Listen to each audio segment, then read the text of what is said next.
નમસ્કાર દર્શક મિત્રો, હું છું એન્કર અર્પિતા પટેલ। દેશભરના તાજા અને સચોટ સમાચાર આપણી ભાષામાં જોવા માટે A1 અભિપ્રાય ન્યૂઝમાં આપનું હાર્દિક સ્વાગત છે।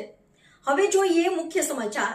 કચ્છ ગાંધીધામ વિકાસ માટે સાંસદ ધારાસભ્યની કેન્દ્ર મંત્રી સમક્ષ રજૂઆત। SRC દ્વારા રદ કરાયેલી 61 લીઝ અંગે હકારાત્મક કાર્યવાહીનો સંકેત। કચ્છના આર્થિક પાટનગર ગાંધીધામના વિકાસને લઈને સાંસદ વિનોદભાઈ ચાવડા અને ધારાસભ્ય માલતીબેન મહેશ્વરીએ સાંસદના ચોમાસા સત્ર દરમિયાન કેન્દ્રીય શિપિંગ મંત્રી સર્વાનંદ સોનોવાલને રૂબરૂ મળી 7 મુખ્ય મુદ્દાઓની વિગતવાર રજૂઆત કરી હતી।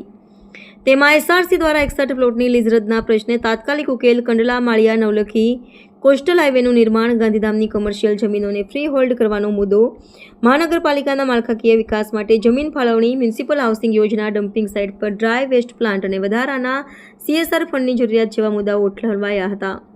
કેન્દ્રીય મંત્રીએ તમામ મુદ્દાઓ પર હકારાત્મક અભિગમ અપનાવી ઝડપી કાર્યવાહી કરવાની ખાતરી આપી હતી। રિપોર્ટર ભરત ઠાકોર, કચ્છ।